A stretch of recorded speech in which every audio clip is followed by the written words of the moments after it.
السلام علیکم ورحمۃ اللہ وبرکاتہ۔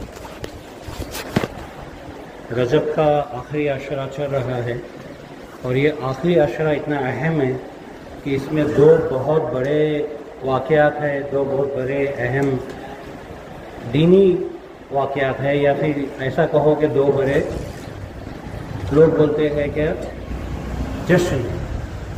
ایک امام جعفر صادق رضی اللہ تعالیٰ عنہ جس کے نسبت سے ہم کنڈے کی نیاز کرتے ہیں، اور دوسرا شب معراج۔ تو ان دونوں کو واقعات کو تو ناممکن ہے کہ کوئی ایک وقت میں پورا اس کا بیان کرے یا اس کا خلاصہ کرے، بس انہیں تھوڑا سا مخصوص سا ٹچ کرتے ہوئے مخصوص باتیں کر دوں گا۔ سب سے پہلے امام صادق رضی اللہ تعالیٰ عنہ وہ ہستی ہے جو اہل بیت سے ہے، جو صحابی بھی ہے، آل رسول بھی ہے، اور کربلا میں یہی وہ شخصیت ہے جو حیات رہی گھرانے اہل بیت سے۔ باقی نعوذ باللہ من ذالک ان یہودوں نے سب کو شہید کر دیا، اور یہ بھی اس لیے بچے تھے کہ یہ بہت چھوٹے تھے اور بہت تپش سے ان کو بخار تھی، بہت علیل تھے کہ بستر سے ہل نہیں سکتے تھے۔ یہودیوں نے یزیدیوں نے ان کو بھی قتل کرنے کا ارادہ کیا، ان کے بھی خیمے میں گھسے تھے، مگر اس وقت کے خواتین رضی اللہ تعالیٰ عنہ نے ان کو شرم دی، ان پہ لعنت بھیجی کہ ایک معصوم بچہ جو کہ بیمار ہے، اپنی بستر سے ہل نہیں سکتا، کیا تم ان پہ بھی حملہ کرو گے؟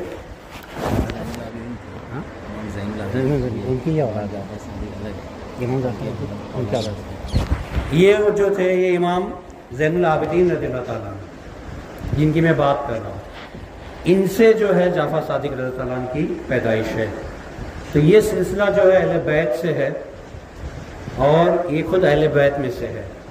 ان کی خصوصیت یا ان کی اگر میں تعریف کروں تو نعمان بن ثابت ابو حنیفہ رضی اللہ تعالیٰ عنہ کے جو استاد تھے، یہ ان کے شاگرد تھے۔ یہ دین کے ایسے پیکر رہے جنہوں نے دین کی تعلیم اتنی پھیلائی کہ جو حنفی ہے، ان کے جو استاد مانے جاتے ہیں نعمان بن ثابت رحمۃ اللہ علیہ یا پھر ابو حنیفہ رضی اللہ تعالیٰ عنہ، ان کے جو استاد ہیں وہ ان کے جعفر رضی اللہ تعالیٰ عنہ کے شاگرد رہے، تو ان کی ہم نیاز کرتے ہیں۔ اب لے دیں کہ بات نیاز کی، کہ نیاز کیوں کی جاتی ہے، یا پھر لوگ بولتے ہیں جو یہ نہیں مانتے کہ بھائی لوگ نے رسم بنا کے رکھے ہیں، چلو اس کو رسم ہی مان لو، تو یہ رسم بہت اہم ہے، یہ رسم ہی ہے جن کے ذریعے ہم ان کو یاد کرتے ہیں۔ یہ کھیر پوری کی نیاز کرتے ہیں، کچھ نیاز نذرانہ کرتے ہیں یا عروس کرتے ہیں، تو اس میں کیا ہوتا ہے؟ سب لوگ ایک جگہ جمع ہوتے ہیں، ایک دوسرے کے حالات جانتے ہیں، بچے ایک دوسرے کو پہچانتے ہیں، رشتہ داری قائم ہوتی ہے۔ یہاں تک کہ میں نے یہ سنا تھا ہمارے بزرگوں سے، جب یہ موبائل وغیرہ کا زمانہ نہیں تھا، میں نے پوچھا تھا یہ چہلم کیوں کرتے ہیں؟ میں نے میرے دادا جان سے پوچھا تھا کہ یہ چہلم یا چالیسواں ہم کیوں کرتے ہیں؟ تو انہوں نے کہا تھا بیٹے یہ زمانہ ایسا ہے، اس زمانے میں گھوڑا گاڑی تھی، بیل گاڑی تھی، اور بہت بہت ٹرین کا آمد تھی، اور بہت مخصوص جگہ ٹرین چلتی تھی، تو ہر کوئی شخص میت پہ حاضر نہیں ہو پاتا تھا، جنازہ کھندا نہیں دے پاتا تھا، یا جنازے کی دیدار نہیں کر پاتا تھا۔ ان لین لیٹر کا زمانہ تھا، تو ان کو خط لکھا جاتا تھا، خط پہنچنے کے پہلے یہاں پہ تدفین ہو جاتی تھی۔ تو یہ چلم اس وقت تھا کہ سب جتنے رشتہ دار تھے اپنے یہاں پہ آتے تھے، اس میت کے گھر پہ آتے تھے، اس کا حال احوال دیکھتے تھے، یہاں تک کہ اگر وہ گھر کا کوئی جو فوت ہو چکا ہے، اس کی کوئی جوان بچی ہے تو باقاعدہ اس کا رشتہ ہوتا تھا، اس کے حالات دیکھ کے اس کو امداد کیا جاتا تھا، اس کے اوپر رحم کیا جاتا تھا، یا پھر اس کے ساتھ اس کا دکھ بانٹا جاتا تھا۔ چلم کی شروعات بھی ایسی رہی۔ آپ کو موبائل کا زمانہ ہے، اور آج یہ حال ہے کہ لوگ موبائل پہ ہی دیدار کرتے ہیں۔ اللہ معاف کرے، بچے اتنے دور چلے گئے کہ باپ کا یا ماں کا انتقال ہو جائے تو وہ موبائل پہ ویڈیو کال کر کے ماں کا دیدار کرتے ہیں، میت پہ بھی آنا گوارا نہیں کرتے یا نہیں آ پاتے مجبوری میں۔ آج یہ زمانہ آیا۔ مچلم کا یہ تھا۔ عرس کا کیا ہوتا ہے؟ عرس میں آپ دیکھو ہر طرف کے لوگ ایک جگہ جمع ہوتے ہیں، ایک دوسرے سے ملتے ہیں، ایک دوسرے کے حالات جانتے ہیں، ایک رشتہ داری جیسی قائم ہوتی ہے۔ تو آج اگر آپ یہ بند کر دو تو آج یہ حال ہے کہ بہن بھائی ایک محلے میں رہ کے جلدی نہیں ملتے، ماں باپ سے جلدی ملنے نہیں آتے، رشتہ دار ایک دوسرے کے یہاں نہیں جاتے، اللہ ماشاءاللہ صرف میت پہ اور آپ کو شادی میں کوئی لوگ دکھیں گے وہ بھی مہمان کے طور پہ آ کے جاتے ہیں، جبکہ قریبی رشتہ دار ہے۔ تو یہ جو رسم ہے لوگوں کو ایک جگہ کرتی ہے، رشتہ داروں کو ایک کرتی ہے، ایک دوسرے کے حالات سمجھنے کی موقع دیتی ہے، ایک دوسرے کے معاملات سمجھنے کا موقع دیتی ہے، ایک دوسرے کو امداد کرنے کا موقع دیتی ہے۔ یہ بہت اہم ہے، اس سے انکار کرنا بہت ایک دوسرے سے رشتہ منقطع کرنے کے برابر ہے۔ آپ اگر یہ چیزیں بند کر دو، ویسے ہی دیکھو تو رشتہ منقطع ہو رہا ہے، کوئی ایک دوسرے کو پوچھ نہیں رہا ہے، کوئی ایک دوسرے کو معلومات نہیں لے رہا ہے، ایک دوسرے کے بارے میں جاننا بھی نہیں چاہتا۔ مگر یہی موقع ہوتے ہیں کہ لوگ ایک ساتھ بیٹھتے ہیں، خاص کر کے عورتیں ایک دوسرے کے ساتھ بیٹھتے ہیں، مرد ایک دوسرے کے ساتھ بیٹھتے ہیں، حال و احوال پوچھتے ہیں۔ دوسری بات، اگر یہ نیاز نظر نہ کی جائے تو بہت ممکن ہے کہ ہم ایک دوسرے کے رشتہ دار تو دور پڑوسی کو بھی نہ سمجھیں۔ یہ نیاز نظرانے کے ذریعے ایک دوسرے کے رشتہ دار جو دور ہے، بات ہے، سامنے کا پڑوسی آتا ہے اپنے گھر میں، اپنا حال احوال جانتا ہے، ہم اس کو جانتے ہیں کہ ہمارے پڑوس میں کون ہے، اس کے حالات کیا ہے۔ جو رشتہ داری قائم کرنے کا حکم قرآن اور حدیث میں ہے، ان رسم و رواج کے ذریعے ہم پورا کرتے ہیں۔ نیاز نذرانے میں کیا ہوتا ہے؟ ہم صرف غریبوں کو کھلاتے ہیں؟ نہیں، امیروں کو بھی کھلاتے ہیں۔ تو کیا امیروں کو کھلانا چاہیے؟ کیوں نہیں کھلانا چاہیے؟ کیا امیروں کو کھلانا ناجائز ہے؟ اچھے لوگوں کو کھلانا حرام ہے؟ اس سے رشتہ داری قائم کرنا، اس سے دوستی یاری کرنا، اپنے گھر کا پکایا اس کو کھلانا، اپنے گھر میں بلانا، کیا حرام ہے؟ ارے ایک رشتہ بنتا ہے اس سے، ایک دوسرے کو ہم جانتے ہیں۔ ہم ویسے بھی انگلش میں سائنس میں بولتے ہیں ہم سوشل اینیمل ہے، تو ہماری سوشیلٹی اس میں آتی ہے۔ دین اسلام بھی ایک قوم مانتی ہے، ہم ایک قبہ مانا جاتا ہے، اور ہم ایک دوسرے سے اتنے دور ہیں کہ پڑوس میں کوئی مرا پڑا رہتا ہے 3 دن کا ہم کو معلوم نہیں ہوتا۔ تو یہی رسم و رواج ہے جس کے ذریعے میں ایک دوسرے کے قریب آتے ہیں، اس کو قائم رکھنا چاہیے۔ دوسری بات رہی شب معراج کی، تو اتنی اہم رات ہے، اس میں ہمارے لیے کیا ہے؟ شب معراج ہوئی نہیں ہوئی، خواب میں ہوئی، حقیقت میں ہوئی، علماء اس پہ بحث کرتے ہیں، کرنے دو۔ ہم جاہلوں کے لیے اس میں کیا ہے؟ ہم جاہلوں کے لیے کوئی اس سے انکار نہیں کرے گا کہ نماز کا ہمارے لیے حکم ہے۔ کوئی جاہل ہو، مفتی ہو، کوئی قوم کا ہو، مسلمان ہے، چاہے اہل حدیث ہے، تبلیغی ہے، سنی ہے، وہابی ہے، شیعہ ہے، کوئی بھی ہے، یہ چیز سے کبھی انکار نہیں کرے گا کہ یہی وہ شب ہے جب ہم پہ نماز فرض کی گئی 5 وقت۔ تو کیا ہم نماز پڑھتے ہیں؟ اور یہ توفتاً نبی کریم صلی اللہ علیہ وسلم کے ذریعے ہمارے لیے بھیجا گیا، ہم اس پہ کتنے قائم ہیں یہ ہمیں ٹٹولنا ہے۔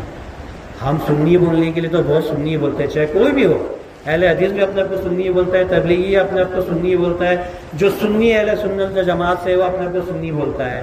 میں بولتا ہوں وہ فرض سے دور ہے، وہ 5 وقت نماز کے لیے مسجد میں نہیں دکھتا، تو سنت کی بات تو دور۔ اور سنت کا حال تو یہ ہے کہ سلام پھیرتے ہی پیچھے مڑ کے دیکھا جاتا ہے بھائی بھاگنے کی جگہ ہے کہ نہیں، ہے کہ نہیں ہے ہمارا حال۔ اور جب سنیت کی بات آتی ہے تو اپنے آپ کو سنی بتانے کے لیے ہر کوئی آگے دوڑتا ہے۔ نبی کریم صلی اللہ علیہ وسلم سے محبت کرنے کا دعویٰ ہر کوئی کرتا ہے، چاہے کوئی بھی جماعت کا ہو، مگر جب سنت ادا کرنے کی بات ہوتی ہے تو سلام پھیرتے ہی منڈی پھرتی ہے پیچھے کہ بھائی میں کہاں سے بھاگوں۔ سنت ادا نہیں ہوتی۔ فرض روزے، سنت روزے معلوم نہیں، فرض نماز، سنت نماز معلوم نہیں، فرض احکامات، سنت احکامات سے لینا دینا نہیں، مگر ہم کٹھڑ سنی، جس کو ہم اہل حدیث بولتے ہوئے بولتے ہیں ہم سے بہتر کوئی سنی نہیں ہے، ہم حدیث کو ماننے والے۔ میں پوچھتا ہوں کتنے لوگ ان میں ہیں جو سنت پہ ادا کرتے ہیں، سنت نماز پڑھتے ہوں گے، سنت موقدہ کتنے ہیں جو پڑھتے ہیں؟ ہم میں سے بھی، ان کو تو چھوڑو۔ ہم سنی اہل الجماعت جو ہے، سنت اہل جماعت، اس میں سے کتنے ایسے جو سنت پہ قائم ہیں؟ کتنے کو چہرے پہ داڑھی ہے؟ کتنے لوگ سنت ادا کرتے ہیں؟ کتنے لوگ سنت نماز پڑھتے ہیں، سنت روزے رکھتے ہیں، سنت احکامات کرتے ہیں؟ سنی کا جب نعرہ لگتا ہے تو ہم آگے آگے دوڑ کے بھاگتے ہیں۔ تو میں تم لوگوں سے یہ درخواست کروں گا کہ یہ 2 چیزیں ایسے ہیں جو یہ آخری عشرے کے ہیں۔ ایک تو 15 تاریخ بھی بولی جاتی ہے فاتحہ کے لیے، فاتحہ کا کوئی مقرر دن نہیں، آپ کب بھی فاتحہ کریں، نظرانہ کریں، ان کے حق میں دعا کریں۔ اگر یہ جو دعائیں ہوتی ہے یا پھر یہ جو ہم رسم و رواج کرتے ہیں، چاہے جلوس ہو، عروس ہو، نیاز ہو، نذرانہ ہو، تو ہم یہ چاہے ایک عام آدمی ہو، اگر چہلم بھی ہم کرتے ہیں تو اس میں یہ ہوتا ہے کہ ہم نیاز نذرانہ کرتے ہیں، غریبوں کو کھلاتے ہیں۔ اگر وہ گناہگار تھا تو اس کی مغفرت کی دعا کرتے ہیں، اگر وہ نیکوکار تھا تو اس کے بلند درجے کی دعا کرتے ہیں، اگر وہ بلند درجے والا ہے تو اس کے صدقے طفیل ہماری مغفرت مانگتے ہیں، اس کا واسطہ دے کے، اس کا وسیلہ لگا کے ہم معافی مانگتے ہیں۔ کیا غلط ہے اس میں؟ اگر میٹھا بناتے ہو تو کہ میٹھے میں کوئی حرام چیز ہے؟ شکر حرام ہے، روا حرام ہے، دودھ حرام ہے، ہر چیز حلال ہے۔ اگر ہم تیکا بناتے ہیں، اگر ہم پلاؤ بناتے ہیں تو کہ چاول حرام ہے، گوشت حرام ہے، گرم مسالے حرام ہے، وہ بھی حلال ہے۔ اور فاتحہ میں کیا کی جاتی ہے؟ قرآن کی آیتیں پڑھی جاتی ہے، کوئی جادو ٹونا نہیں کیا جاتا یا کوئی سلوک نہیں پڑھا جاتا، قرآن کی آیتیں پڑھی جاتی ہیں، وہی آیتیں ہیں جو ہم نماز میں پڑھتے ہیں۔ سورہ فاتحہ ہے، الف لام میم سے لے کے والظالمین سورہ بقرہ کی پہلی آیات ہے، آیت الکرسی ہے، چاروں کل ہے۔ اس میں سے کیا حرام ہے میرے بھائی؟ کون سی چیز حرام ہے؟ بالکل حلال ہے، یہی پڑھا جاتا ہے، یہی بخشا جاتا ہے، اور ان کے لیے دعا کی جاتی ہے۔ اگر گنہگار ہے تو اس کے حق میں دعا کی جاتی ہے، اگر نیکوکار ہے تو اس کے سب کے تو پھر ہماری مغفرت مانی جاتی ہے۔ تو یہ بالکل کرے۔ اور یہ ایک آپ کو حدیث بتاؤں گا، ایک حدیث کا مفہوم بتاؤں گا کہ جب قیامت قائم ہو چکی ہوں گی، جنتی جنت میں جائیں گے اور جہنمی جہنم میں جائیں گے، تو یہ دونوں کے بیچ میں ایک موقع ایسا ہے نا کہ ایک دوسرے سے بات کرنے کا موقع دیا جائے گا۔ تو جنتی جہنمیوں سے پوچھیں گے کہ ایسا کیا ہوا کہ تم کو جہنم ملی، تو وہ دو چیزیں بتائیں گے۔ وہ دو چیزیں یہ ہے، وہ کہیں گے، یہ حدیث کا مفہوم بتا رہا ہوں میں آپ کو، کہ ہم نماز نہیں پڑھتے تھے اور ہم لوگوں کو کھانا نہیں کھلاتے تھے۔ کیا کہیں گے؟ ہم کو جہنم اس لیے ملی کہ ہم نے نماز قائم نہیں کی اور غریبوں کو کھانا نہیں کھلایا۔ اور آپ دیکھو، یہ وہی عشرہ، آخری عشرہ جس میں نماز کے لیے حکم آیا، اور یہ نیاز و نذرانے کا موقع ہوتا ہے۔ 22 تاریخ سے لے کے تو آخری تک ہم یہ نیاز نذرانہ کرتے، یہ 10 دن میں وہی موقع ہے۔ یہ حدیث کا خلاصہ اس موقع پہ سمجھ میں آتا ہے۔